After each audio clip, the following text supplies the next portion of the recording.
Hey guys, welcome to another UHS Chemistry MDCAT session for A-level students, and hopefully you're gonna like this. It will be from the inorganic part of it, Unit 1, 2, 3 and 4 of inorganic, and Unit 1 and 2 of the organic portion. Let's see. We'll start from the first question in the topic.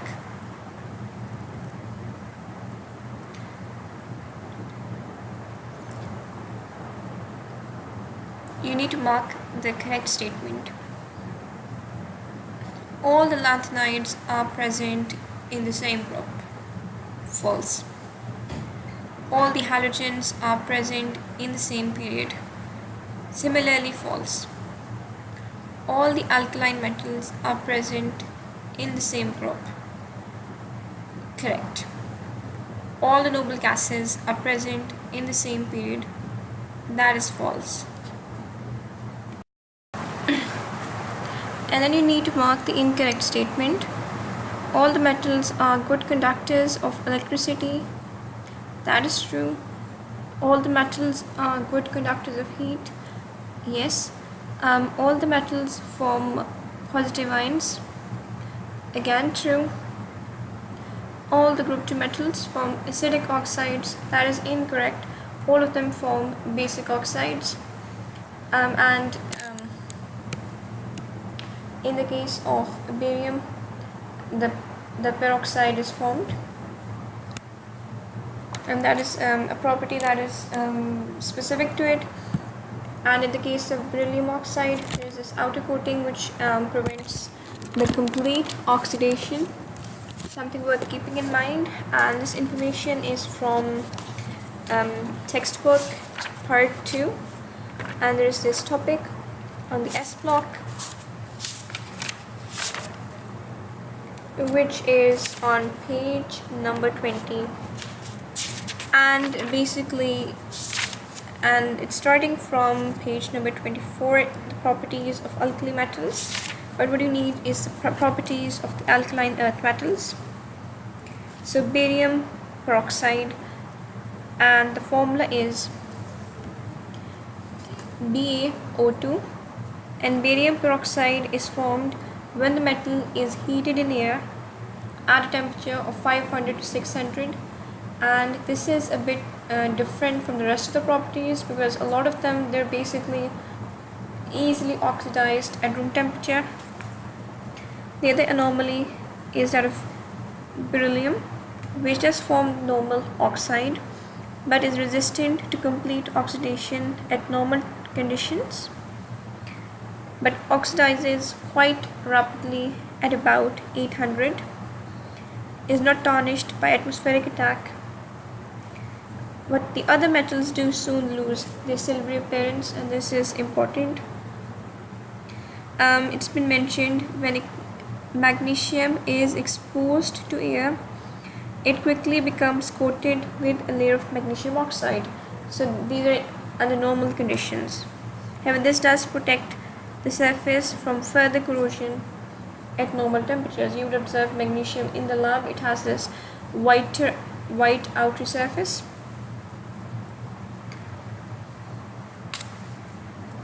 And as for the properties, as we go down the group, the basicness or the basic properties of the oxides increases, and the only sort of exception is beryllium oxide, which is amphoteric.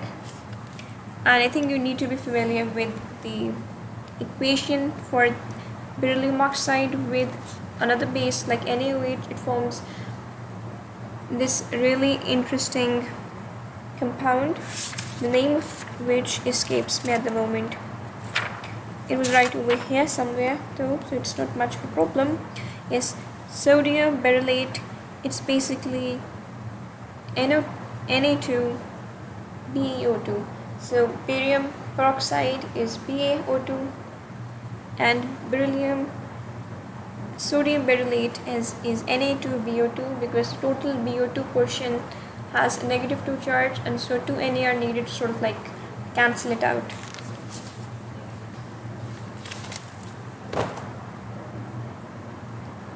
The exception in ionization energy trends is shown in period number 2 by boron and oxygen, beryllium and nitrogen, carbon and fluorine, aluminium and sulfur. At this point you might be confused and say it's aluminium and sulfur because aluminium is 3s2 3p1, so it needs much less energy for that sole 3p1 to be removed. It's further from the nucleus, there's more shielding effect, there's a greater distance, and then you go to sulfur, which is in the 6th period, and sulfur is 16, so it's 1s2 2s2 2p6 3s2 and 3p4. So sulfur compared to the previous one, which is phosphorus, has a configuration that is 3p4, and the 3p4 is much less stable to the 3p3, and you would be right in this consideration, except they have mentioned period number 2 in the question. So they're trying to fool you with this one. The period 2 is the one that is behind it, and boron is the one that is in the same group as aluminium but in the period right before, and oxygen is the one that is in period 2 right above sulfur and shows similar chemical trends, because every 8th element in the shorter periods has similar chemical properties.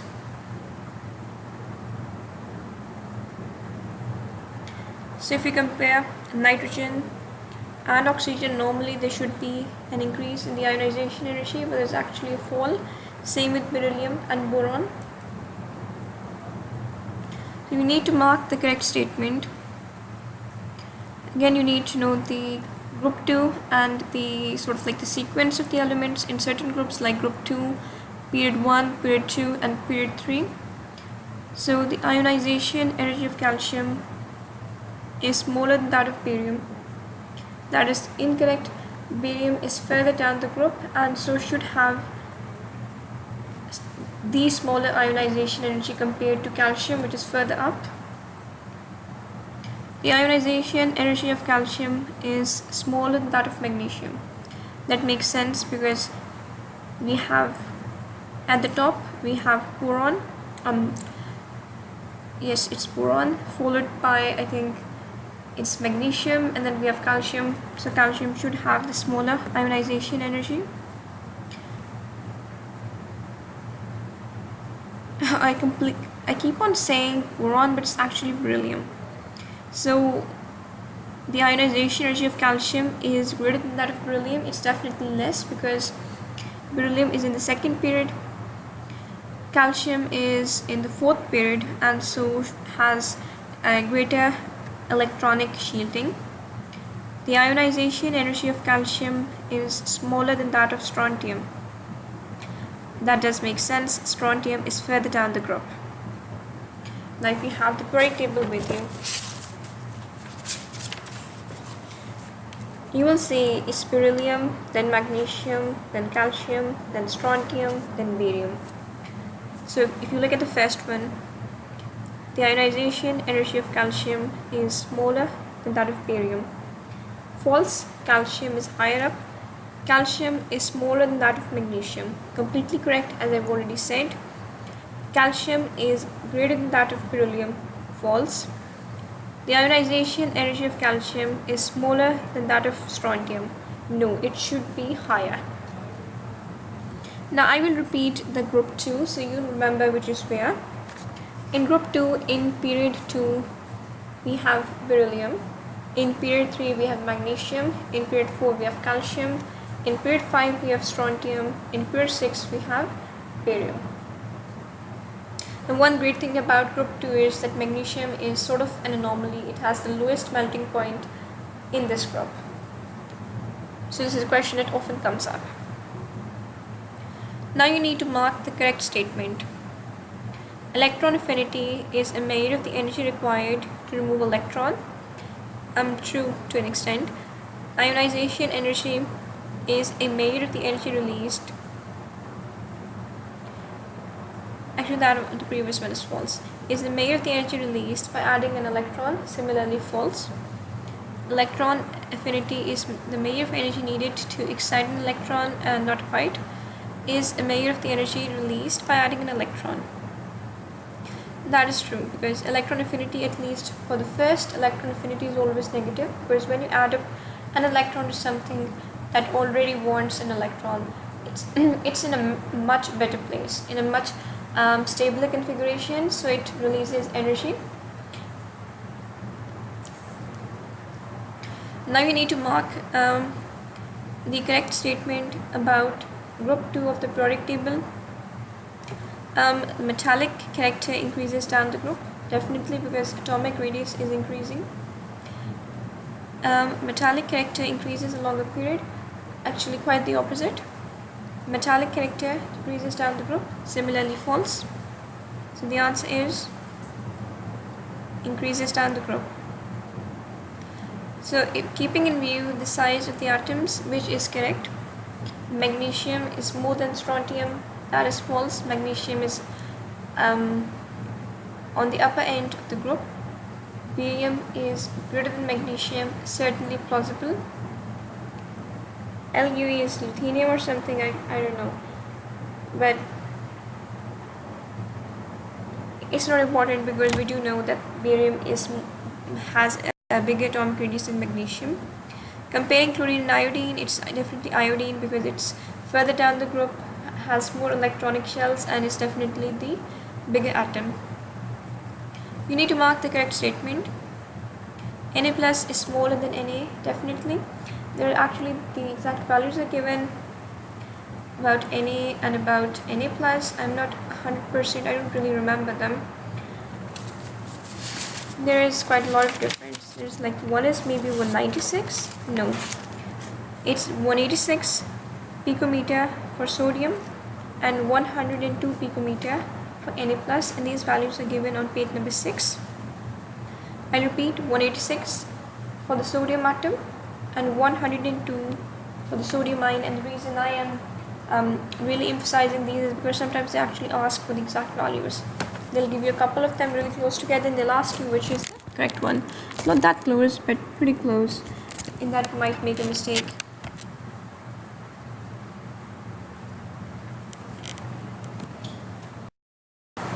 Then there are a couple of other values about Na I think you should know. While 186 pm is the sodium atom radius and 102 being the radius of the ion, there are two other values for Na which are really important. Number one, the value of the ionization energy is plus 108, which is really close to the radius of the ion. So if you remember these two together, you might have a better chance of retaining it.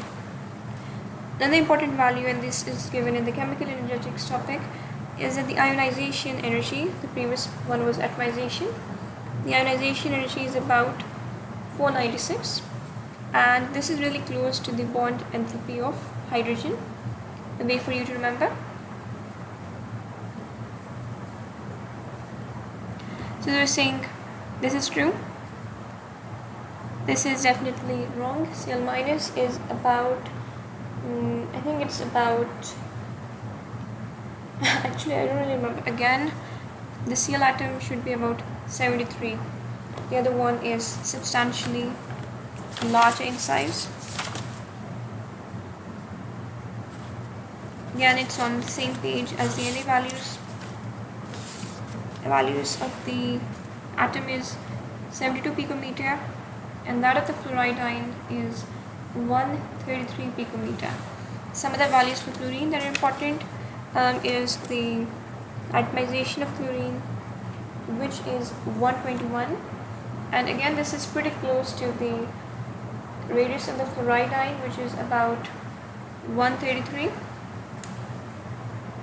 And then we have the electron affinity value, which is about 349.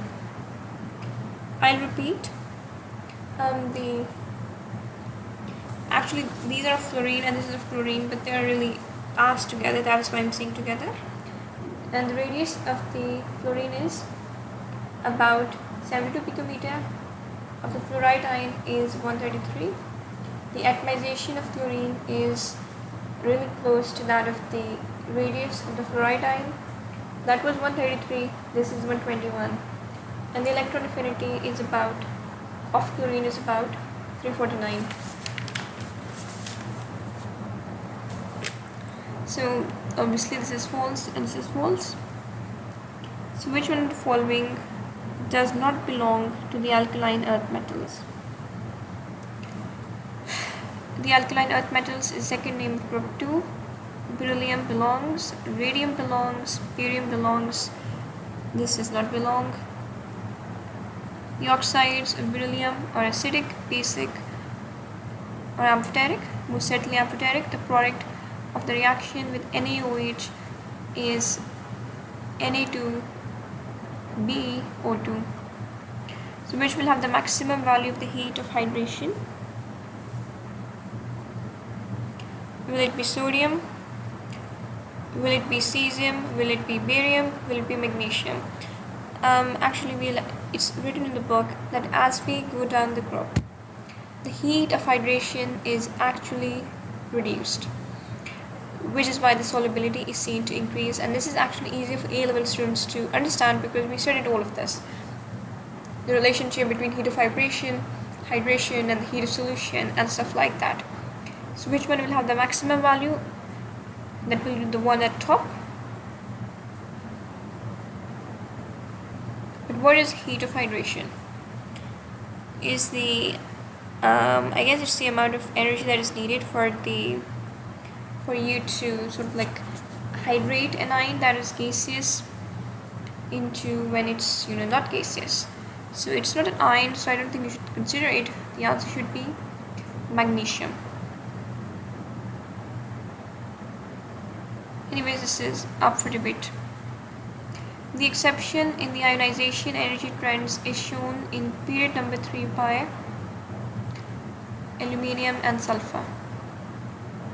With the increasing charge of the anion, what will happen to the ionic radius? As the charge of the anion increases, what happens to the ionic radius? How does the charge on an anion increase? This is actually subject to debate. Are they talking about, are we going from one end of the period of the group, one of the end of the periodic table to the next? In that case, you will observe that the ionic radius will most certainly fall. If you compare, after silicon we have the sulfur ion, we have the phosphorus ion followed by the sulfur ion followed by the fluoride ion, and you will be observing that as we go towards a higher charge on the ions, the atomic radius is actually falling. The conversion of toluene, which is methyl benzene, into benzoic acid can be achieved by bromine, heat and light? No. Chlorine, FeCl3? Certainly not. KMnO4, OH minus and heat? Yes. These are needed for oxidation.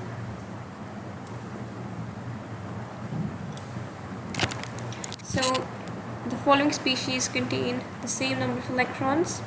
In which order do the radii increase? Number 1, they have specified that these are isoelectronic, and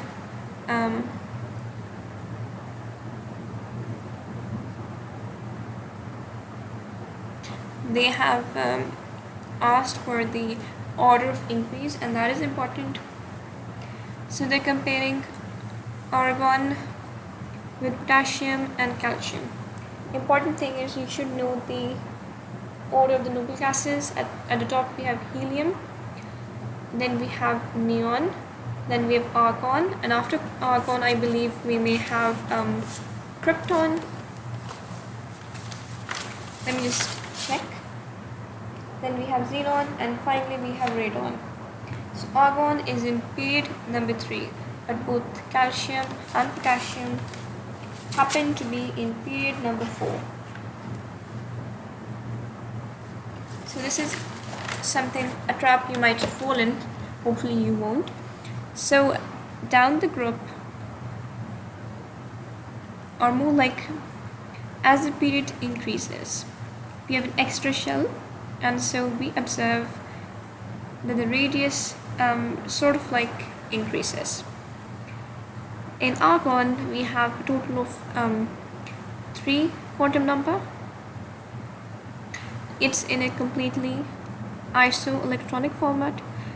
In potassium and calcium, we would normally have an extra shell, but because of the removal of the valence, there isn't any to speak of. So the shielding effect and the distance from the nucleus have been ruled out. The only thing that will matter in deciding the radius are the number of protons, and this has a indirect relationship with the size. Because calcium has the biggest proton number, it will have the smallest radius, followed by krypton having the second largest proton number, followed by argon. So the answer is C.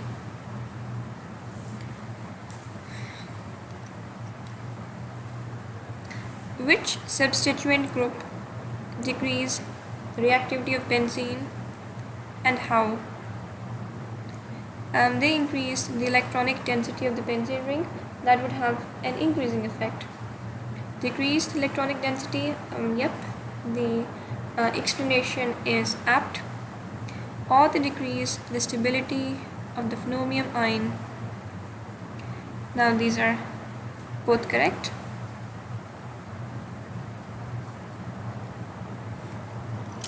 If it was more stable, the reaction would have occurred with greater ease.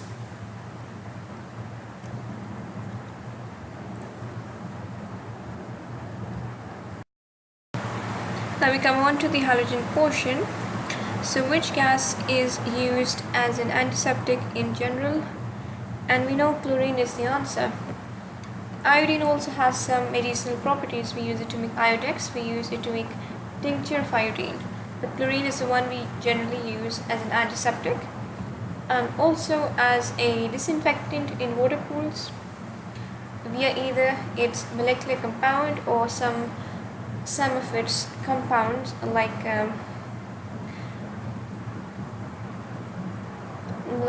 calcium chlorate or something of the sort. So which of the following can be easily nitrated? Phenol, benzoic acid, nitrobenzene, all of these. The answer is A. Benzoic acid and nitrobenzene, they both contain an electron withdrawing group, which actually makes nitration that more difficult. Which halogen has luster? The answer is iodine. It has this shiny luster to it. It shines in the solid state. So which of the following configuration corresponds to an element in group 7 of the periodic table? Any that is in group 7 should have a total of 7 valence electrons. Over here this matches. These make up 8, so it's not 7, 8. This is in group 2. This is in group 3. Sometimes students miss this part, but you have to take the whole of the valence electrons in one quantum shell. So which of the following will be least reactive to ring bromination using bromine water? Least reactive, never miss these keywords. Toluene, nitrobenzene, chlorobenzene, or aniline. Now of these, aniline will be the most reactive to bromination. Toluene is also going to be reactive, but not as much. Comparing nitrobenzene and chlorobenzene, both of them have this electron withdrawing group. But chlorobenzene isn't as much withdrawing as is nitrobenzene. We've also studied how the reaction, that if we have a single nitrobenzene, that can be achieved, well, not easily, but I think you can achieve it if you use a sulfuric acid catalyst along with concentrated nitric acid to make a nitronium ion, and this process would need 50 55 degrees Celsius to produce or to generate the electrophile, and then you need about 50 degrees Celsius for the first step of the nitration process. The second step happens at room temperature. But when we come on to the next one, for the next nitration, it is impossible for it to happen at the 2, 4, 6 position, can only happen on the 3rd and the 5th, and you need about 90 degrees Celsius for this to work. Yep, and the 3rd nitration isn't even possible. So this is a clear-cut indicator of just how terrible or how good the nitronium ion is in reducing the electronic density or the radioactivity of a benzene ring. And these reaction conditions are fairly important. I believe it's on page number 183. Yes, you need about 50 to 55 for the first step and 50 for the second. And then the effect of the nitronium portion has been emphasized later in the chapter. Yes, it's not 90, the exact is 95. Now if you started with a metal portion,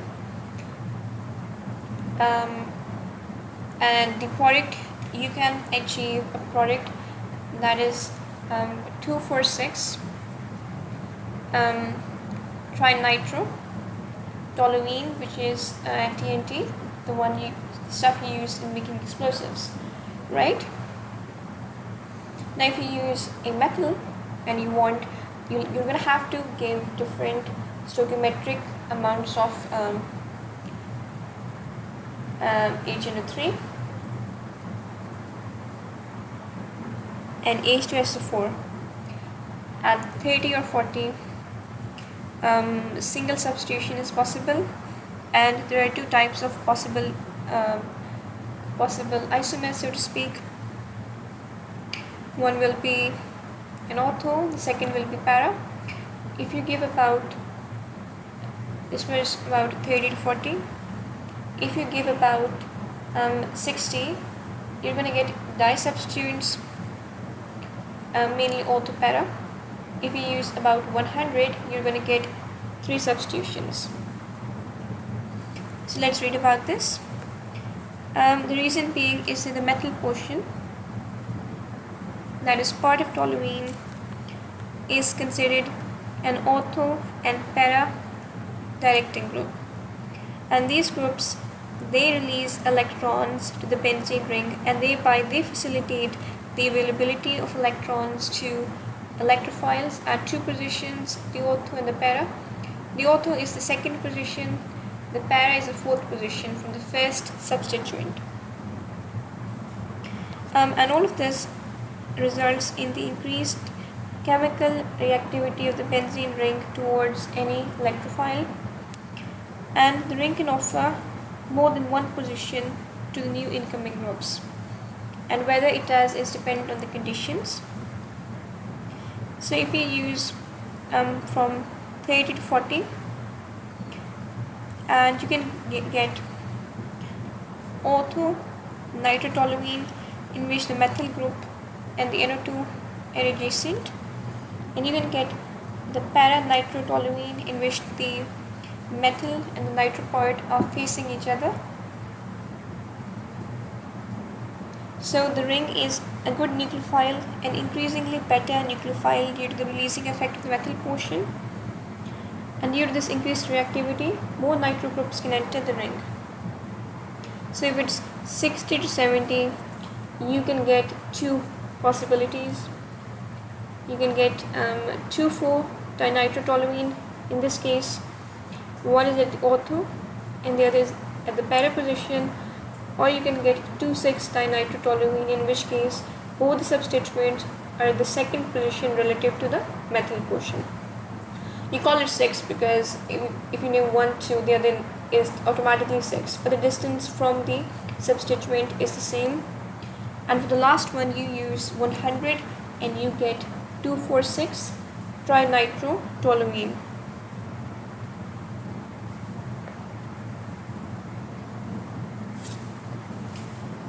Now normally if this was entirely based on chance, there would be 40% ortho, 20% para and 40% meta.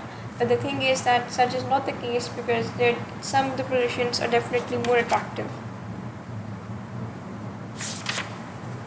If you take a look at the phenol part of the syllabus, it's with the alcohol topic, I think.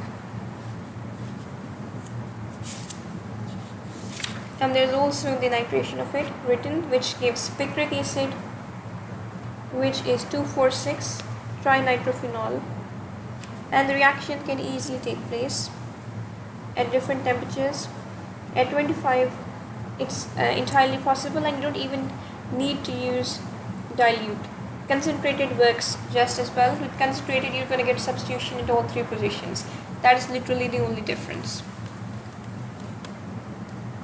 So the conditions are important. If we have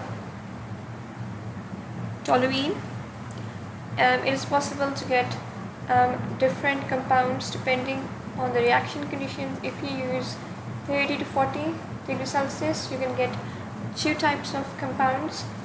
You can get either ortho nitrotoluene or you can get para nitrotoluene, because the methyl group is ortho para directing. If you use 60 to 70, you again have two options. You can get 2,4-nitrophenol, 2,4-nitrotoluene or 2,6-nitrotoluene, and if you use about 100, you're going to get TNT.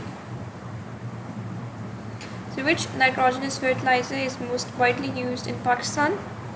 The answer is urea, and the urea has about 46% nitrogen content.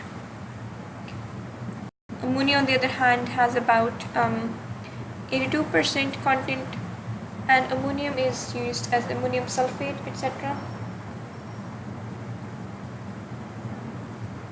And these are actually really important. They really frequently ask stuff from the fertilizers topic, and this chapter is way at the back of the book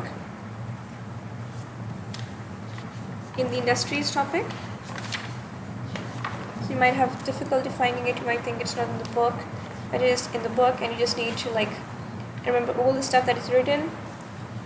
Nothing hard is going to come up, but they do ask questions. So we have ammonia, we have urea, we have ammonium nitrate.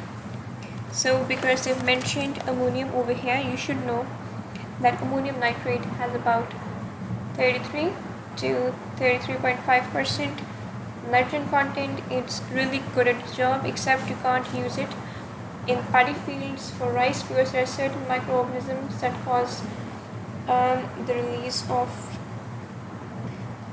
nitrogen from it because they decompose the ammonium used. How do you make ammonium nitrate?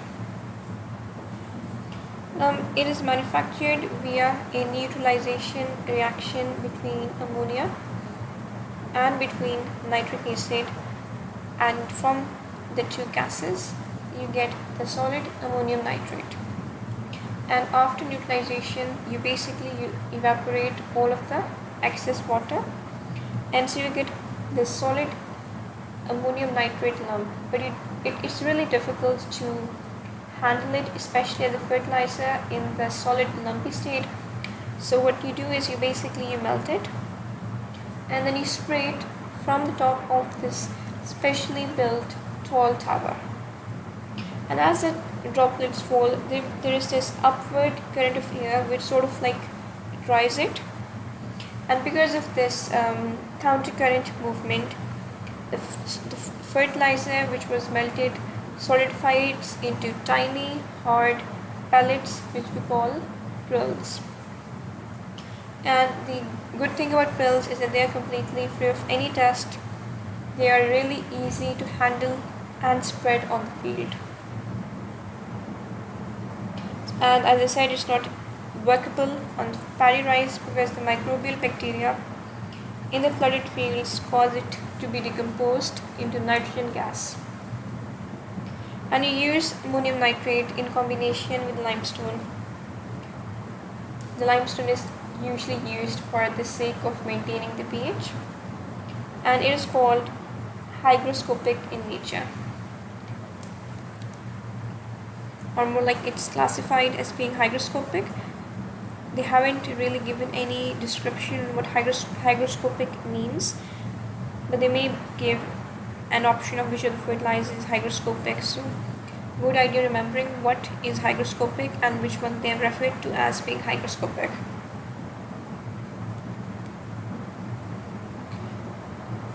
Anyways, in addition to ammonium nitrate,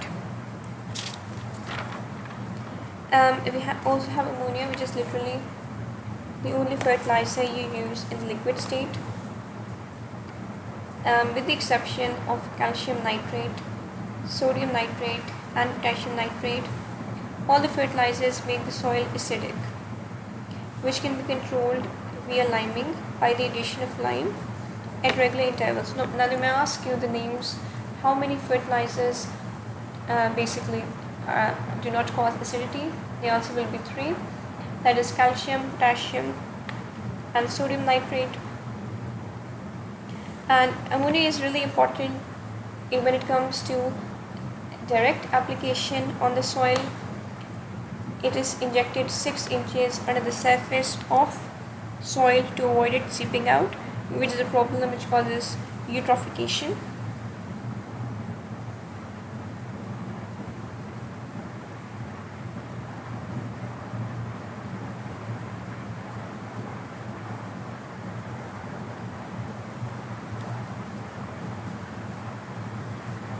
And then we talk about urea. You need to know what the formula of urea is. That it contains 46% nitrogen. Ammonia contained 82%, is the most concentrated solid nitrogen fertilizer. If they ask you for the most concentrated nitrogen fertilizer, the answer is ammonia, but if they say solid, the answer is urea. How do you make it? You react liquid ammonia with gaseous CO2. This is important if they ask you for the state. Whereas CO2 is a gas as is normal, ammonia is used in liquid form. And there are a total of 6 steps. If they ask you in the manufacture of urea how many steps there are, the answer is 6.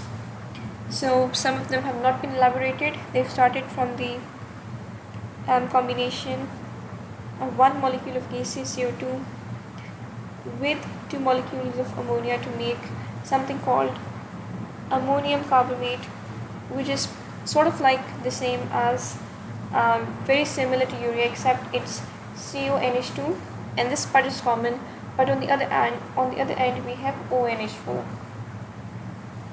and it's called ammonium carbamate. And these are reacted in a reactor. Then the ammonium carbamate, which is dehydrated to produce urea, and a molecule of water is given off, and then the urea is concentrated. And if they ask you where it is concentrated, the answer is in an evaporation section, and the water is evaporated by heating with steam under vacuum. So we have the urea, we place it in an evaporation section which is basically in a vacuum, and we make the use of steam in order to heat it, and the steam produces the heat which causes the water that is already in it to evaporate, so concentrating. And this is a 2-stage process. They can ask you that. The whole thing is 6-stage, this is 2-stage, and via this 99.7% urea melt is obtained and is then pumped into a pulling tower, the same as with ammonium nitrate. And the molten urea is sprayed at the pulling tower by means of a pulling bucket, which is cooled by the air which is rising upwards. The molten droplets solidified into the form of pills. Urea pills thus produce either sent to the bagging section or to the bulk storage.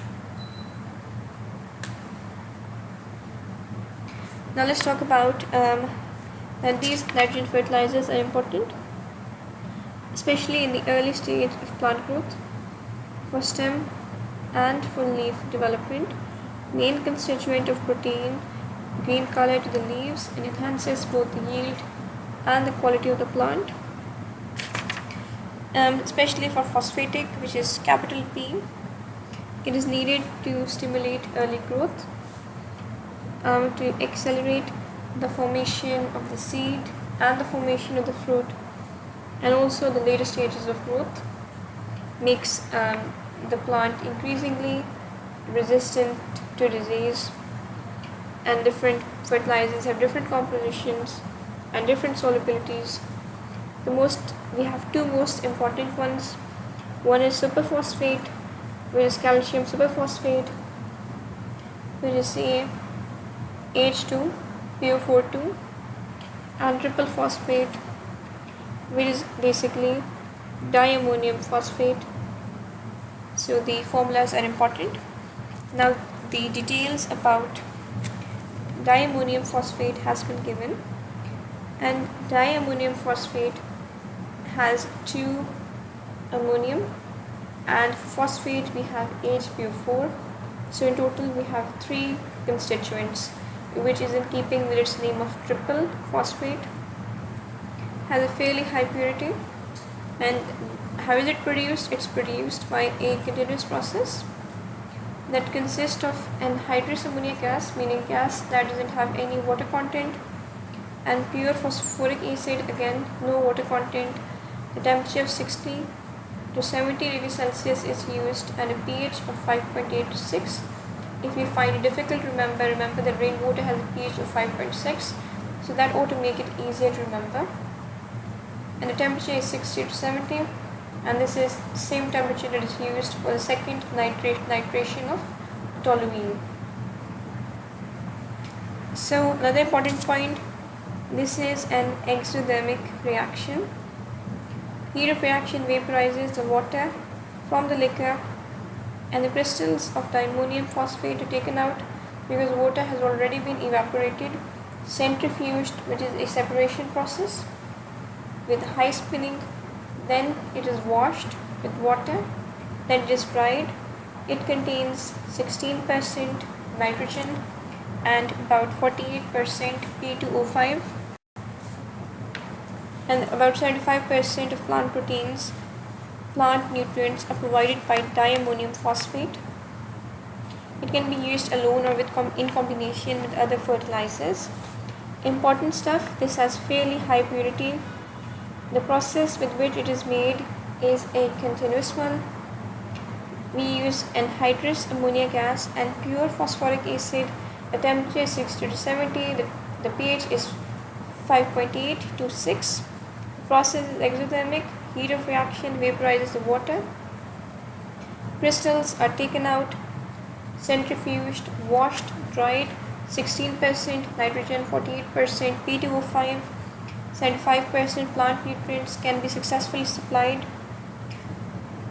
And the other one, superphosphate, you need to remember the formula as well. That is CaH2PO4. It's basically phosphoric acid but with one H missing, and 2 of them with calcium. Now for potassium fertilizers, it's what needed for the starch, sugar formation, and for that of the fibrous material. Also increases resistivity to disease and strengthens root development, plus the ripening of seed of fruits and cereals. Especially useful for tobacco, for coffee, for potato, and for corn. So these 4 crops are ones that are particularly helped out by potassium, which increases root development, ripening of the seed in the case of the corn, the fruit in the case of coffee, and the cereals in case of corn.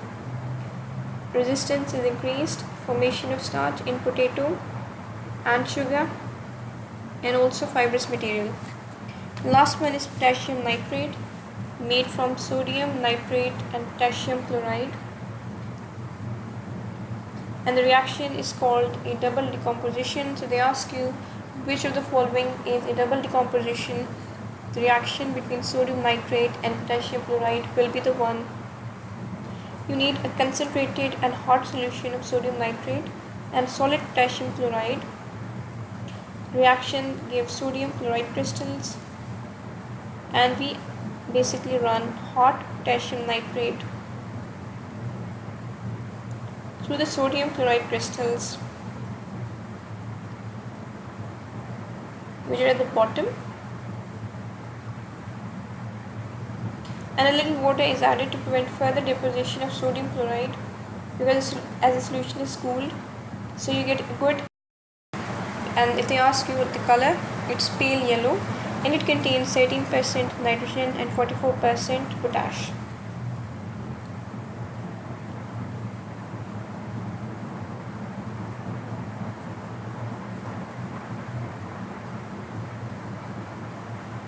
Anyways, this is it. I'll be doing the next part of this video soon.